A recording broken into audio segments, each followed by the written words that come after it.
guys, sebelum kita mulai ada baiknya dibantu like video ini, dan bagi yang baru bergabung silahkan tekan dulu tombol subscribe dan aktifkan loncengnya. Fang Han tidak mendengar kata-kata tetua Tian Chao Qiu Yu Linglong Fudi. Tentu saja, dia tidak tahu bahwa rambut yang terjalin di ujung jarinya adalah Sutra Seribu Malapetaka. Yang Mulia Abadi Linglong, penguasa dunia ini, di level alam 9 kali lipat atau bahkan 10 kali lipat dari alam rahasia umur panjang, tidak kurang dari keberadaan tertinggi seperti Kaisar Huang Quan, dan di tubuhnya harus ada semacam selamat dari malapetaka terakhir. Tetapi bahkan jika Fang Han memiliki niat untuk mengetahui, dia tidak dapat mendengar kata-kata Qiu Yu. Karena semua murid dari tanah terberkati yang indah, dapat menggunakan cahaya peri Osumi di puncak Gunung Emas Sumi. Itu sama saja dengan mengandalkan kekuatan gua. Karena itu, hanya tetua Qiu Yu yang dapat memahami kata-kata Long Juxing dan Mu Dao Ren, dan mempertontonkannya kembali ke Fang Han, sehingga dia harus berhati-hati agar tidak dijebak oleh dua raksasa abadi di alam rahasia umur panjang itu. Sutera cinta yang luar biasa, apa-apaan ini? Apakah saya akan membuang rambut ini? Tapi ada kekuatan yang kuat di rambut ini. Yang Mulia Linglong Immortal mengatakan bahwa rambut ini dapat menyelamatkan hidupku ketika saat paling berbahaya. Itu tentu saja tidak akan sia-sia. Dan rambut ini adalah satu-satunya kesempatan untuk menjalin hubungan dengan Linglong Xianxun. Jika itu dibuang, semuanya akan sia-sia. Mungkin saja tiga kekuatan supernatural tertinggi roh kuno Zuma, dan cahaya Purdu Zen yang agung, serta tinju Raja Gunung Osumi, itu mungkin tidak bisa kudapatkan. Gumam Fang Han. Saat menggunakan mana, dia terbang ke puncak Gunung Sumijin. Sementara itu dia terus memperhatikan sutra biru yang terjalin di jari telunjuk kirinya. Sutra biru Linglong Xianxun ini berkilau samar, seperti sutra air yang tertinggal, terjalin di ujung jari, dan memiliki perasaan nyaman berada di kabut dan hujan di selatan sungai Yangtze, ibarat di dunia mimpi. Meskipun dia tahu ada yang salah dengan sutra biru ini, Fang Han berpikir sejenak, tetapi dia masih tidak mau membuangnya. Karakter seperti apa Linglong Xianxun itu? Dia tidak akan pernah menahan dirinya tanpa alasan, dia juga tidak akan menyiapkan tiga kekuatan gaib tertinggi itu untuk diri saya sendiri. Sutra biru ini adalah simbol dan pilihan untuk diri saya sendiri. Jika saya membuangnya, itu berarti saya tidak menerima niat baiknya. Ketiga kekuatan gaib tertinggi itu pasti akan diberikan kepada orang lain, dan tidak ada artinya memberikan inti emas satu-satunya milik Song Wei sebagai hadiah. Jika saya mendapatkan manfaat yang cukup terlebih dahulu, bahkan jika saya mati nanti, saya harus menunggu sampai menerobos alam rahasia umur panjang dan menjadi raksasa abadi. Sekarang saya memiliki sedikit kekuatan, saya dapat melakukan apapun yang saya bisa, dan saya akan menyelesaikan masalah ini nanti. Fikir Fang Han dalam hati. Setelah membuat rencana, dia merasa santai. Dia terbang ke atas hampir 10.000 kaki tingginya, sebelum mencapai puncak Sumi Jinsan yang bersinar. Tiba-tiba, Fang Han melihat bahwa di puncak Gunung Sumi, ada kanopi dengan 1000 garis aura, dan 1000 sinar matahari. Di kanopi, ada tiga karakter, yaitu Guang Mingding. Di bawah kanopi, sesosok duduk di singgasana kristal, dan di bawah singgasana kristal, ada naga setinggi 1000 kaki. Itu adalah naga langit, bukan naga biasa, bukan ciron, bukan naga bertanduk, tapi naga langit sungguhan. Yang telah berkultivasi ke alam rahasia umur panjang, Tianlong ini setara dengan raksasa abadi. Seekor naga, yang telah berkultivasi ke alam rahasia umur panjang, memang bisa disebut naga. Tianlong ini memiliki mata seukuran tangki air, dan semua pupilnya berwarna primitif.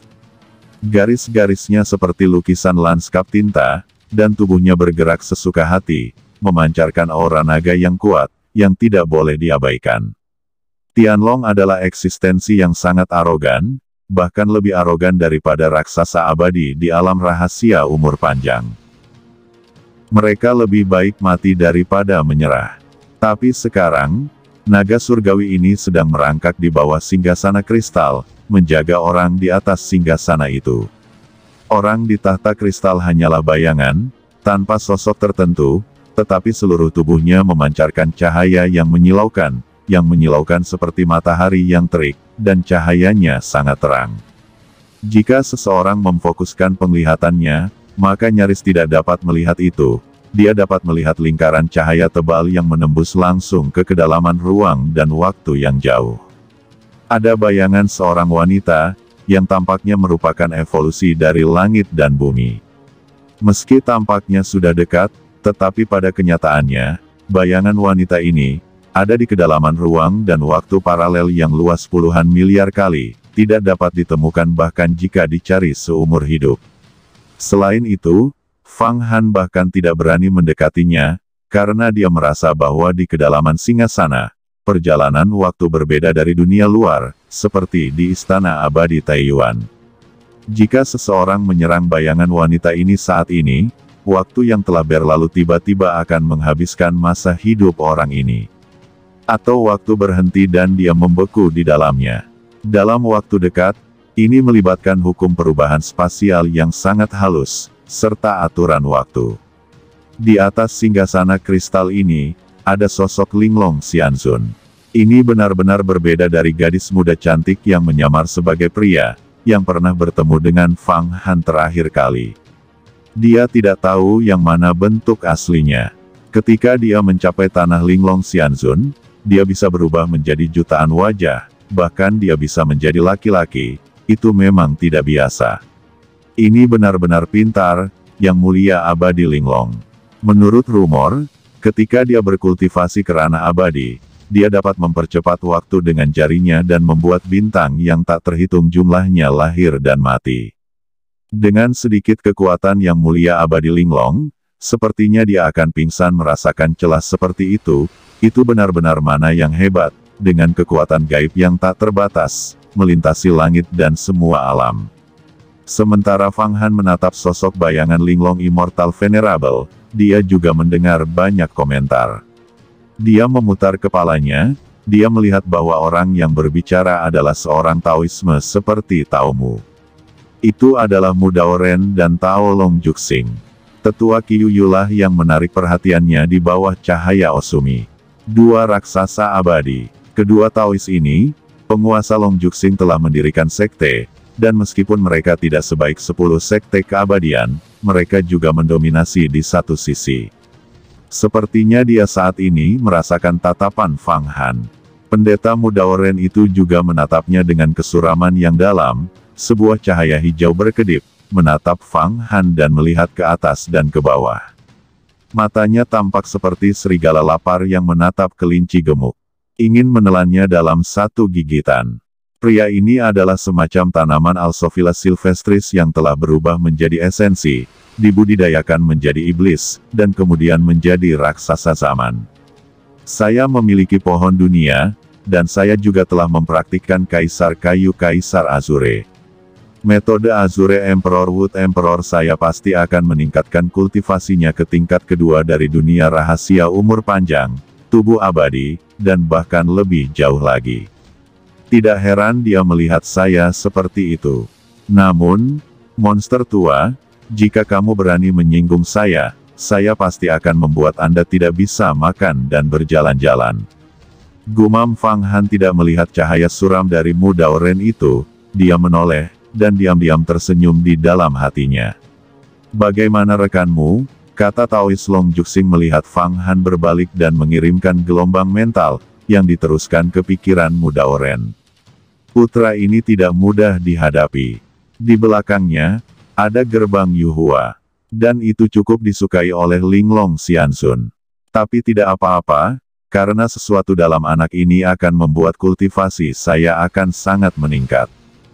Artefak kayu suci di tubuhnya membuat saya merasakan aura asal-usul langit dan bumi.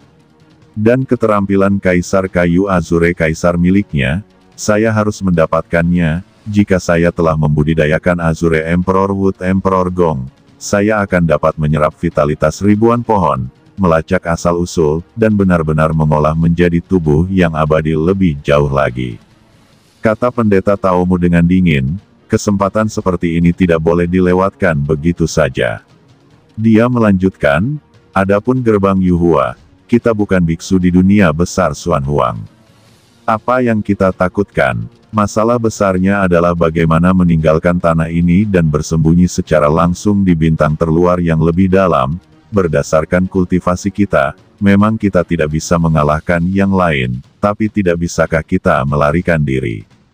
Long Juxing, Anda harus membantu saya kali ini. Setelah perayaan ulang tahun ini selesai, dan kita keluar dari tanah yang diberkati yang indah ini, mari kita rencanakan dan memulai aksi.